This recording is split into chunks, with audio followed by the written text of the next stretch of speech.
Okay, today's video we're going to talk about automated extensions in Google Ads.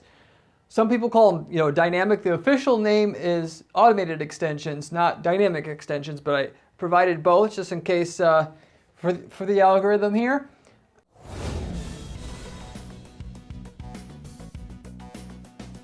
What I'm going to tell you on today's video about these automated extensions is A, are they worth it? B, if they are worth it, how do you actually use them to your full advantage? And C, also, do I need to have the static site links and extensions, other extensions that you could, and we're at the very beginning setting up manually for our campaigns in order to get the highest click-through rates, lowest cost per click, highest actual profit, overall profit that we can generate from our ads. So we'll be going through all those things and more, as well as, in general, what the heck is a dynamic ad extension if you're not fully aware of it, which ones are the most valuable, as I found, and the ones I try to start out by using on my initial campaigns every time we work on a client's campaign here now, and then also what kind of results you can see once you do things, my way, which I'm never claiming I have the best way, just the things, I just have the way that I've split tested and found works for our clients coming in. So you can hurdle over all the, testing, if you will, and just kind of get most of the results you can for these dynamic extensions here for yourself at the end of the day. So you'll have a working strategy ready to go at the end of the video for you to use and get more actual profit from your campaigns, whether you're in e-commerce or services, doesn't matter. You'll be able to get it either way. So anyway, I will go ahead and get into it. Lots of people haven't known about these dynamic / automated extensions in Google Ads. Have they been fairly well hidden in our Google Ads PPC account? Why are they hiding them? I feel like it's because, the trend is Google wants to be able to have their algorithm do more of the optimization of our ads all the time because they think they can do it better. And for the average person who advertises on Google Ads, they can. Why? Because they do very, very, very little to make their ads better. And so if you're going to do jack squat to make your ads better, to make ultimately better means better for the user, they get more so what they want and, save them time, the better it is for everybody, for you, for Google, and for the individual consumer. If you actually do advertise and you are in the top 10% that actively seeks to do a better job on an ongoing basis by adding more and more layers of sophistication to what you're doing, and therefore will get more and more out of your campaigns, doing the stuff as I mentioned on this channel on different videos, you will actually get better results doing it yourself, which is the short and simple answer to this, than you will letting Google take the reins completely. There are some situations like smart shopping campaigns where that's not the case anymore. Smart shopping always beats regular shopping, but for now, other than that, manual work still needs to be done if you want the maximum profit out of your campaigns. But anyway, Google's going to simply, whether or not we like to manually do what we need to do here to cut down on the time it takes to find the most optimal way to advertise and please our users the best we can, or not, Google is going to try to sneak in there and do it themselves either way. And so it's not all bad. We can use their help in some situations. Most of the time we can do it better ourselves still, and I'll explain where you're going to let Google take the reins and where you should mostly take the reins yourself. So what are they in general? If you don't know already, basically it's, ad extensions where you have your ads on Google search, the text ad there, and then you have your site link extension, location extension, call out extension. There's a bunch of different things underneath the ad that makes it basically beefier. It's taller.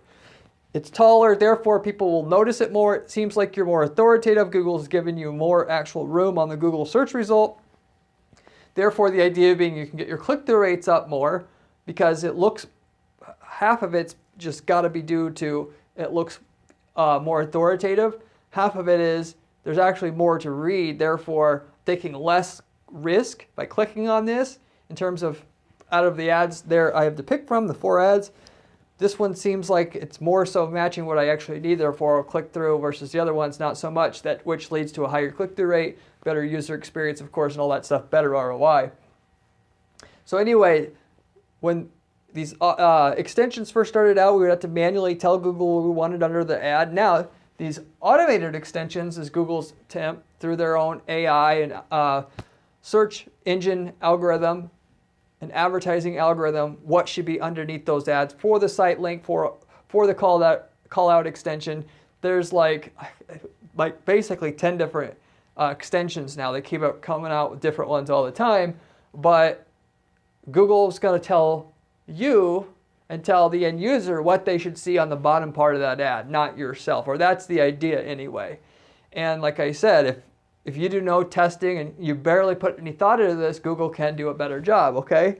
I mean, most of the time, that's the general idea that you should be thinking about this. And so all of the extensions can actually be automated in terms of how they are optimized. What should go there? If you have no extensions, Google can actually put extensions there. I've seen that. If you have extensions there that are manual, Google can override those too as well. And so maybe if you do have manual extensions on your ads right now, maybe they'll show your manual ones, maybe they'll show their automated ones. It all comes down to their algorithms trying to do one thing and one thing only on an ongoing basis. Who's going to provide the most conversions, i.e. did the person get what they want? Did they get what they want enough they feel to call or buy per ad impression? Because that means it cut down on the person's time, on average, it took to go from initial, I want this, to get what I want. And so if they can come out with a better ad extension that gets a higher purchase per ad impression on a particular search keyword, they're going to do it. If they can't, they'll go with what you have, or maybe they go with no extensions. I've mentioned on other videos, by the way, it's not always the case, like many people would by default think, having the extensions there is going to get you a higher click-through rate. Yes, half of it is just because you look bulkier and therefore you're going to take up more room. You may actually push people more down the page so that it's below the fold, or it's where you have to scroll to actually see other ads and actual organic search results. So they're less likely to be distracted. But if you have a really, really, really compelling offer, it can actually take away from the view of the offer and not focus on it. So if your ad is good enough in terms of what you're offering, like call for special pricing. I have a whole video about that whole technique, by the way, where that will double to triple your results. If you're a plumber or whatever, you can use that. Gets people that they have to know what it is. If you have this other big ad and all these extensions here, it actually can, it'll water down attention, and therefore they won't see your great offer that you have that kicks the crap out of the other ads that are there and actually hurt your click-through rates, okay? So don't always think it's automatically a good thing, respectively there. So in some cases you want no manual ad extension, no dynamic ad extension at all. You can actually shut off the dynamic ad extensions. So you can shut off obviously your manual extensions. You have none. So just keep that in mind basically as you go through this. Where are the dynamic or the automated ad extensions at? So they're hidden pretty well. Like I said, it's a lot of times people don't even know what these are yet completely because they hid them, and Google don't kill me here, and I have no proof of this, that they're hiding them because they want to be able to use them without people knowing them so they can actually do what they want to do and take away the control without people protesting it. And because their end goal is to automate as much as possible because the end advertisers, that their customers, i.e. that they have, isn't doing a good job and they're not doing enough to help the end user as much as they should. Therefore, they're taking the reins over on a bunch of at least for the most laziest people, if you will, for now. Eventually, obviously, 15 years from now, they probably will automate most of it, but it'll be a slow process. In terms of define the dynamic ad extensions, either shut them off. Sometimes you will want some, but not others. Actually, a lot of times, you can actually pick which ad extension is dynamic versus manual by going to usually on Google. There's two navigation bars or menus on the left-hand side of the screen. On the gray one, which is the second one over to the right, you click on ads. You on the drop down, click on extensions. Then from there, the page that shows up, go to dynamic extensions, way at the bottom of the page. At least this is the way it is for now. They're changing this all the time so that I think, so people don't catch on how to shut these off. And then from there, on the very right hand of the screen, you have 3 dots you have to click on, which you barely can notice it. But it's there, trust me, at least for now. And once you click on the 3 dots, that's the menu that actually comes up and says, it'll be like site link, dynamic extension, on, off. Seller's rating, dynamic extension, on, off. And then it'll show an example of where it should look like and how it should look like and all that in that same menu, but that's where it's at. By default, all of them, at least today, are on by default. Like I said, they're trying to quote unquote get away with it, if you will. This is not anything against Google, by the way. Google, don't kill me here. But they're trying to do it without actually giving you the option because they know people will not do it because they're just not managing their accounts in general. And some people that don't, they like control, they wouldn't want to do it because it's a new thing. They don't like change, and therefore, anyway, trying to do it without too much backlash, if you will, even though it can work. So I'm not saying it's a bad thing by default. The dynamic image extensions are the only ad extension of that list of dynamic image extension or dynamic extensions there that you see on that page that I mentioned to navigate to, which is off by default. The rest are on by default. Some dynamic extensions are more important than others. The most valuable ones by far is going to be the seller ratings. You of course need to have at least 100 reviews on you have to have a third-party review extension like Trustpilot, in which there's a list of 30 roughly review platforms that have a partnership with Google, that if you get at least 100 reviews in the last year on your review plugin that you use to gather reviews for your brand and your e-commerce company, that you can get the gold stars to show up on your search ads itself. And if you don't have this turned on and you do meet the requirement, you're missing easily 20 to 50% more ROI on your campaigns. And more than that in terms of percentage-wise in terms of profit, because your click-through rate will go up a double-digit percentage. So you'll get more click-through on the clicks that are already profitable to you. Because of the higher click-through, you're going to get a lower cost per click because your quality score is going to now go up, right? And then, of course, the whole idea that you're showing you have good reviews increases your conversion rate a little bit. Not a whole lot, but there is some. You can make 50 to 100% more money just by having that thing turned on when you are eligible, and as I've seen it before. So you definitely want to do that. The second one, that's usually the second most important one, as I've found, is the dynamic image extensions. And that's the one, like I said, is off, not active by default, right? But is the most important, especially now, because of recently, used to be that, and what these dynamic image extensions are, it's just an image extension which is dynamically created by Google. And so the image extension was, if your text ad, there's a little image over here directly to the right of it, right? It was in a pilot program before, and then it mainly was showing up on mobile before. Now it's showing up a lot on desktop. So I think very soon here, it's going to be on desktop, like not every search result, but half and half almost, like 50% of the time. So this is huge. You got to be doing this right here. And so what it allows you to do is have Google look at the landing page, as I found most of the time, pick out the image that's on the landing page, like the product image. For a service company, this still works. It'll grab a square image that's on the landing page in which the ad goes to, and it'll have it show up. This, by the way, as a side note, this is why having a keyword for every ad group is good, because then you can have a landing page pre-selected for every keyword, and not only can your ad be customized to what the user wanted and typed in as a keyword, but the image that Google grabs now is going to be directly relevant to the keyword as well. So you get a way bigger bang for your buck from this dynamic image extension, as I found, if you have one keyword per ad group, okay? Or as close to that as you can get in terms of grouping things together in your keywords I always, by default, every campaign I build, one keyword per ad group because it makes such a difference. 10% of the market will be willing to do it or less. I can double my click-through rate automatically by doing that. And then there's also other benefits like, the dynamic image extension now that I talked about as well, and other things I won't get into because it's not the topic of the video. You'll get another 20 to 100% more ROI on your campaigns just using this dynamic image extension. In general, on top of what a regular static image extension can do. Why?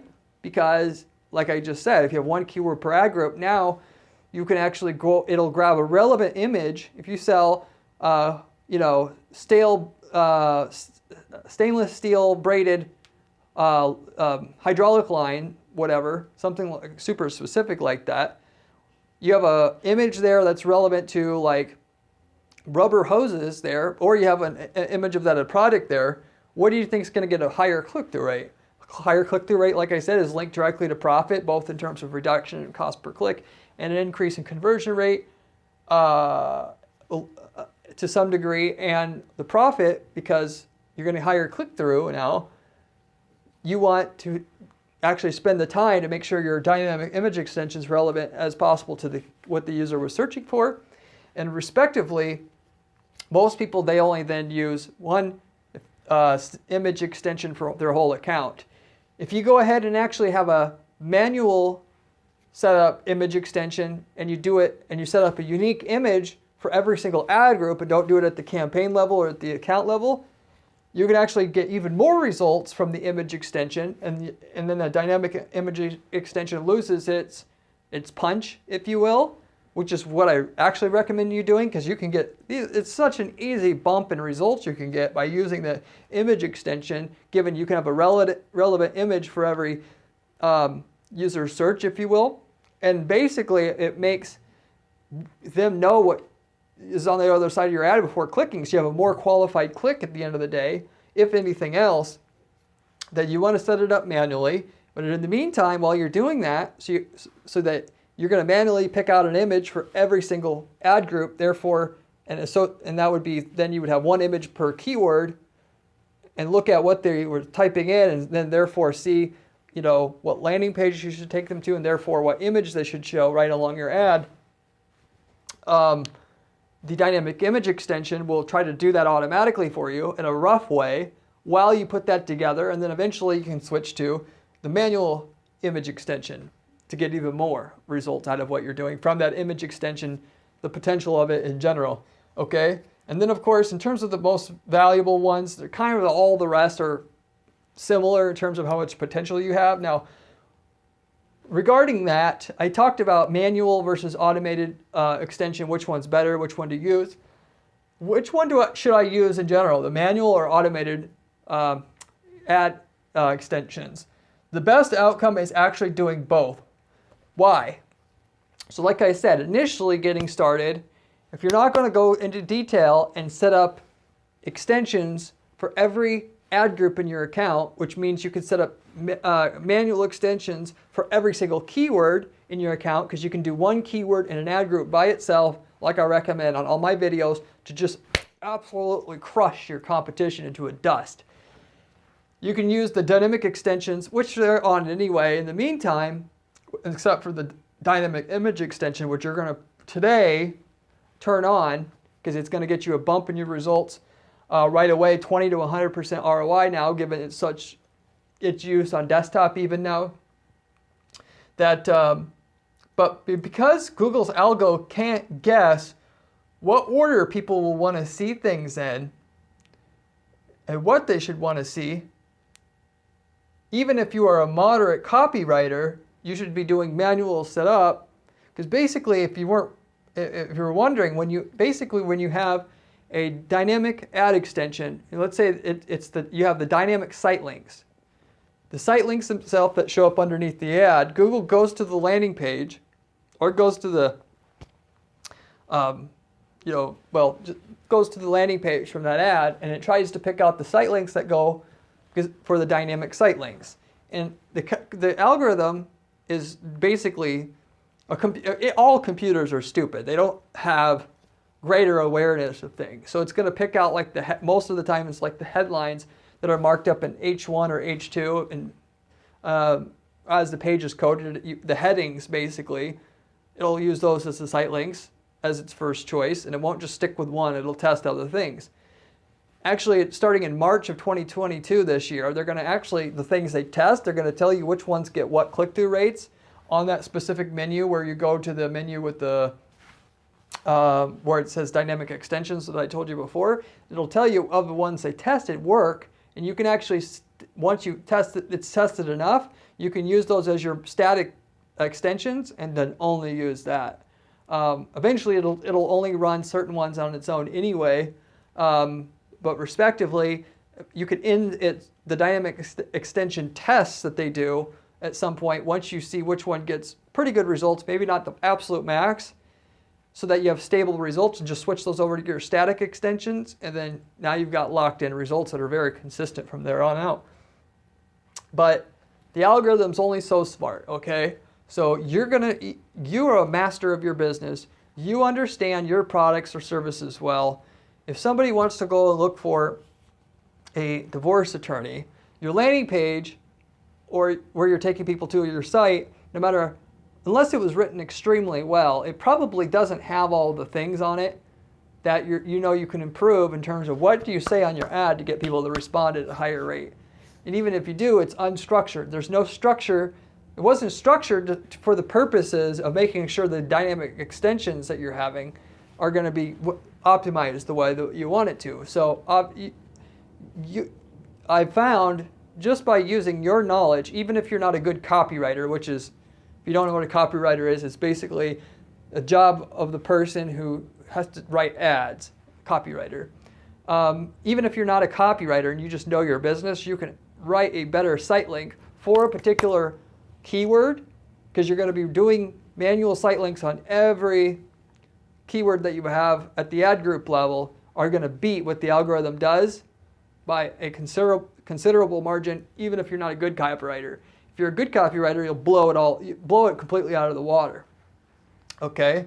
So some people set up site links at the campaign level, by the way, which if you had campaigns at least for each category, or each category of product you sell or category of service you sell, that can be mostly okay for okay results. But again, you go to the ad group level, you have smoking results, because you're going to perfectly know exactly what people want to hear when they're looking for XYZ item, and you could put that in your site links. Whereas in the ad itself, you're wondering, well, can't I just put that in the ad itself? In the ad itself, you only have so much room there. And what I found kind of in the rest of the ad, you talk about the different use cases, if you can, which you don't have room in the ad to do that. Like if you're a divorce attorney, you could say, get full custody, or I'm just trying to think. I haven't done it for this, but could be protect assets, that kind of thing. What's the reason basically why people buy that product or service, that specific product or specific service?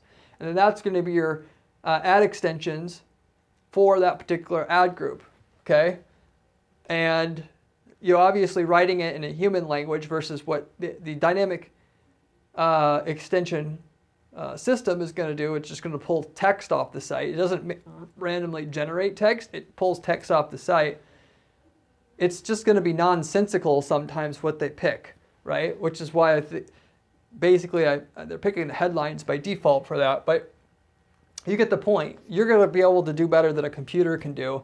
Eventually, the computer will do a better job than you just after it's tested dozens and dozens of things. It'll beat you by the labor that can be put in. But it's going to take a really long time, and respectively, instead of waiting 2 to 3 years for it to figure it out, you could do it right away. And even if you have the algorithm do it, you're still actually going to be, as long as you have somebody who can write and a halfway experienced writing ads, they're still going to do better than the algorithm, as I found. So long story short, you want to do it yourself, you could use the dynamic extensions, and you should use the dynamic extensions till you handwrite one for every ad group in your account, because that's going to give you all the results that you can get from this, from site link extensions, or site links in general, or ad extensions in general. Sorry, keep getting my phrases mixed up here. But if you got the ad extensions shut off right, the dynamic or automated ad extensions shut off right now because you think you're afraid of them, if you don't at least have handwritten ad extensions for each ad group in your account, I would recommend letting the dynamic ad extensions run, because it's okay at pulling terms off your site. So comparing language that comes off the landing page versus language that you use to write the ad extension but is generalized for the whole business, the algorithm can generally do a better job because it's pulling right from that page, that landing page directly, and can actually do a better job in that case. You just got to be able to now take that concept of what it actually does and how it works and why it works better, and handwrite something for every ad group, therefore, in your account to really do well, okay? Or if you want to make a lot of money, do it that way. So anyway, in terms of results, I got a couple of case studies here to specifically tell you what the difference is between running manual ad extensions and then having the dynamic or automated ad extensions run, and see how much of a difference this can actually make. Okay? So this actually was, in general, having because almost nobody, okay, is going to write ad extensions for every ad group like I'm going to do. Both of these examples is assuming you're using ad extensions, but you have one ad extension for the entire account in general, okay? Because that's what 90% of people do. They're not going to be crazy like me and set up ad extensions for every keyword, or because there's one keyword per ad group, have one for every ad group, which means you have one for every single ad. Since you guys use one set of ad extensions for the whole account, I'm showing you here why using the dynamic ad extensions actually aren't a bad idea at all, because it's pulling words off the landing page itself that you're taking people to improve your results right away, while you handwrite ad extensions for every ad group, which would be one keyword per ad group. They should do this the right way. Can provide you at the end of the day, once you actually do put all your extra work in, the way that I would do it if I wanted to really, really do well with PPC. In the situation we had a pest control company, first of all, having one set of ad extensions for the whole account, click-through rate on our ads by default going in, starting out, when we first started helping the client, they had a 6.2% on average click-through rate, which is obviously not bad at all right there already. Once once the dynamic ad extensions were deployed, which they were off by default, 7.8% click-through rate. So that's about a I can't remember the exact percentage increase in click-through rate. I think it's about 25%. At the end of the day, between the increase in click-through rate and the decrease in cost per click and the increase in conversion rate and the increase in click volume, obviously from a portion of the account that's profitable, the potential increase you get there, 69% increase in profit having the dynamic ad extensions take over from the static, okay? Moving forward, with that said, I have a clothing brand here. It's the same thing. When they switched over to using the dynamic ad extension instead of having static, they went from a 3.1% click-through rate to a 5.4% click-through rate, which that's a much bigger jump, about 50%. And so the higher the lift in the click-through rate you get, obviously, the higher amount of profit you're going to get, because you have to add up the reduction in cost per click you get, the more click-through on parts of the account that are most productive, the increase in, conversion rate, whether that's little to nothing, it's still, there's an element there of people seeing a more relevant ad, so therefore they feel more confident. And you add it all up, we had a 101% increase in profitability from the ads using the dynamic extensions versus the static extensions, one for basically one size fit all for the whole account. If I were to actually go further here, I never did it for this particular video, but if we went further here, these lifts in profitability of the account, actually instead of using one set of ad extensions for the whole account and letting the dynamic extensions do dynamically and try to make the ad extensions relevant to what page the ad's sending people to each time, even though it's automatically generated, and we went to go hand write ad extensions like I told you about in this video for every ad group instead, your potential for increasing this again is about double. Of course, it's going to take dozens of hours to do that, but I promise you it's worth it. And if you're struggling to get the ROI that you want, or just want to make more from your PPC and stuck in terms of you're plateaued, you can't get any more results, have the person and tell them you want ad extensions for every ad group, and you want them to hand write the ad extensions each time. And then once you're done, if you're wondering if you shut off the dynamic ad extensions, no. You leave them running, let the ad algorithm figure out that their ad extensions don't beat your manual ones. Okay? That'll create the most stability in your rise in ROI and profit that you're going to get, because anytime you make a change in your ad account, it creates Google's ad algorithm hates change. So even if you have a better change, you're going to have some negative downward effect in your results just by making the change, because any change is going to do that. It's obviously worth it if what you're going to do is better, because eventually the algorithm's going to figure out it's doing better, and you get all these other benefits, like I said, you get just when you get an increase in click-through rate. But as I found, the best, I don't want to have a lot of volatility, mainly because we're working with clients. And for me, I wouldn't care so much for my business, but I want the algorithm to slowly, like if we have a new campaign, for instance, that we built that has one keyword per ad group and all that, I'm not going to just immediately shut off all the old campaigns and go to the new ones, because the results are going to really, really suffer short term.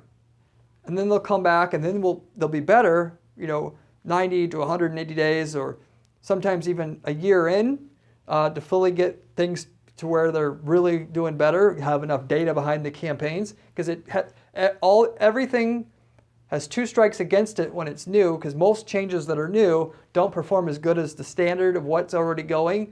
Google has running in the ad algorithm by default that they know how to run, and doesn't get used. So they don't want to push out anything new until they slowly test it until they know it's better, and then they slowly work it in. If you don't want any downward shift in your results, just have them run the manual ones that you create, ad extensions you create for the ad group level there, like I told you, run alongside the dynamic ad extensions. It'll slowly test out your manual ones, and you'll see no actual downward shift in your numbers, and then it'll just slowly go up. Yes, it'll take a little longer to go up then, but it's better than having it go way negative in terms of your ROI, and then up, even though it's quicker in terms of the overall result you'll get from it at the end of the day. So yes, dynamic ad extensions are nothing to be afraid of. They can actually work well if you do almost nothing or little to nothing on your ad extensions now. You can do better writing them manually, and if you do write manually, do it at the ad group level and run the dynamic ad extensions at the same time of your manual ad extensions until Google figures out that their dynamic ad extensions by default, like they will have, don't do as good as yours and only run yours exclusively. That would be the process on how to actually get a nice lift in your account, like I mentioned here. And I'll wrap the video up with that. If you have any questions about anything about the automated ad extensions you think I should have covered and didn't, you can leave me a comment on this channel. I get back to every single person who leaves me a comment on these videos within a day or two. I have a ton of other videos about other different money-making PPC strategies on this channel itself. If you want to make a ton of money with PPC, You can definitely check those out. That information's all there ready to do it for you. With all that said, I hope you enjoyed the video and got some decent value out of it. And I also hope to see you on my next video that comes out in another day or two with another great money-making strategy on it as well. If you, last thing I'll mention here quickly as well, if you also like written content, like blog content that has step-by-step instructions on how to build campaigns, more so than the high-level overviews that I give you on these videos on this channel, I have a blog at guaranteeppc.com/blog with step-by-step instructions on how I build campaigns for our clients to guarantee the results, and it is more in a step-by-step format. So you can also find good information there if you prefer information along those lines and are just getting started. With that, wrap it up. Thank you for watching.